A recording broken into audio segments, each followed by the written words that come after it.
ఇంట్లో ఏదైనా శుభకార్యాలు ఉన్నప్పుడు సారెగా పెట్టే చలిమిడి ఎలా తయారు చేసుకోవాలో ఈ వీడియోలో చూద్దాం. సారెగా పెట్టడానికే కాకుండా ఇంట్లో ఏదైనా పూజలు ఉన్నప్పుడు మనం ప్రసాదానికి కూడా ఈ చలిమిడి తయారు చేసుకోవచ్చు. కొంతమంది పచ్చి చలిమిడి చేస్తూ ఉంటారండి. అలానే కొంతమంది ఇలా కూడా పంచదార చలిమిడి చేస్తూ ఉంటారు. ఈ పంచదార చలిమిడి చేయటం చాలా ఈజీ అండి. టేస్ట్ చాలా బాగుంటుంది. నెక్స్ట్ వీడియోస్ లో బెల్లంతో కూడా చలిమిడి ఎలా తయారు చేసుకోవాలి అనేది చేసి చూపిస్తాను. ఇప్పుడు ఈ పంచదార చలిమిడి పర్ఫెక్ట్ గా ఎలా తయారు చేసుకోవాలో చూద్దాం. Welcome back to our channel Ishani vlogs. అందరు ఎలా ఉన్నారు? బాగున్నారా?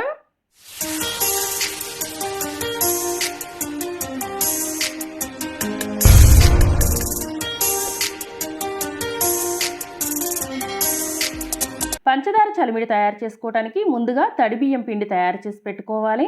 2.5 కప్పుల వరకు రేషన్ బియ్యం తీసుకొని శుభ్రంగా కడిగి 24 గంటల పాటు నానబెట్టి పెట్టుకోవాలి. బియ్యం ప్రతిపూట కడుగుతూ ఉండాలి. తరువాత బియ్యం వడకట్టుకొని ఒక క్లాత్ పైన ఆరపోసుకొని బియ్యం కొంచెం తడిగా ఉన్నప్పుడే మిక్సీ జార్లో వేసుకొని గ్రైండ్ చేసుకోవాలి. గ్రైండ్ చేసిన పిండి జల్లించుకొని తడి ఆరిపోకుండా చేత్తో కొంచెం ప్రెస్ చేసుకొని పెట్టుకోవాలి. ఇలా పిండి తయారు చేసి పెట్టుకొని ఒక గిన్నెలో 1 కప్పు చక్కెర వేసుకోవాలి. 2.5 కప్పుల రైస్ కి 1 కప్పు చక్కెర వేస్తున్నాను. పిండి అది మొత్తం కూడా పట్టదండి, కానీ తడి బియ్యం పిండి కావాలంటే దొరకదు కాబట్టి కొంచెం పిండి ఎక్కువ పట్టుకొని పెట్టుకోవాలి. చక్కెరలో 1/2 కప్పు వాటర్ వేసుకొని స్టవ్ పైన పెట్టి ఇలా కలుపుతూ కరిగించుకోవాలి.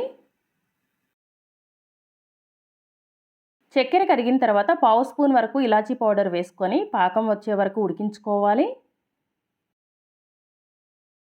పాకం మధ్య మధ్యలో చెక్ చేసుకుంటూ ఉండాలి. ప్లేట్లో కొంచెం వాటర్ వేసి పాకం చెక్ చేసినప్పుడు ఇలా లేత పాకం వస్తే సరిపోతుంది. కొంతమంది ముదురు పాకం కూడా తీస్తూ ఉంటారండి. మాకైతే ఇక్కడ అత్తయ్య గారు లేత పాకం తీశారు. ఈ చలిమిడి వేయించేసి 15 డేస్ అయిందండి. 15 డేస్ అయినా కూడా చాలా బాగుంది. ఎటువంటి స్మెల్ లేదనమాట. చాలా పర్ఫెక్ట్ గా ఉంది.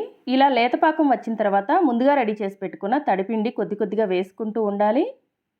ఇలా పిండి వేస్తూ తిప్పుతూ ఉండాలి. పిండి ఒకేసారి ఎక్కువ వేయకుండా కొద్ది కొద్దిగా వేసుకుంటూ ఉండాలి. మనం ముందుగా 2.5 కప్పుల వరకు బియ్యం గ్రైండ్ చేసాం కదండి, అది మొత్తం పట్టదనమాట. పిండి మిగులుతుందండి, అందువల్ల చూసుకొని వేసుకోవాలి. చలిమిడి చేసినప్పుడు మరీ ఎక్కువ గట్టిగా ఉండకూడదండి, ఇంత లూజ్గా ఉంటే సరిపోతుంది. ఆరిపోయిన తర్వాత ఇది ఇంకొంచెం గట్టి పడుతుంది. ఇలా రెడీ చేసి పెట్టుకున్న చలిమిడిలో డ్రై ఫ్రూట్స్ వేయించుకొని వేసుకోవాలి. కడాయిలో 3-4 టేబుల్ స్పూన్ల వరకు నెయ్యి వేసుకొని, చలిమిడిలో నెయ్యి కొంచెం ఎక్కువ వేసుకుంటే బాగుంటుందండి. నెయ్యి వేడైన తర్వాత ముందుగా సన్నగా కట్ చేసి పెట్టుకున్న ఎండు కొబ్బరి ముక్కలు వేసుకొని ఫ్రై చేసుకోవాలి. ఎండు కొబ్బరి ముక్కలు ఫ్రై అయిన తర్వాత 2 స్పూన్ల వరకు జీడిపప్పులు వేసుకొని ఫ్రై చేసుకొని స్టవ్ ఆఫ్ చేసుకొని 1 స్పూన్ వరకు గసగసాలు వేసుకొని కలుపుకోవాలి. ఇలా గసగసాలు వేసుకొని ఒకసారి కలుపుకొని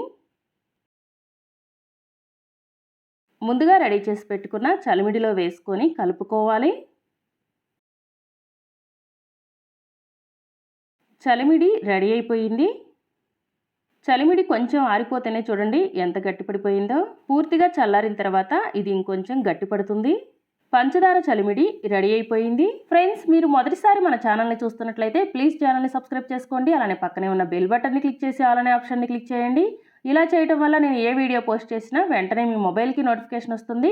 అలానే మీకు ఈ వీడియో నచ్చినట్లయితే ప్లీజ్ వీడియోని లైక్ చేసి షేర్ చేయండి. Thanks for watching.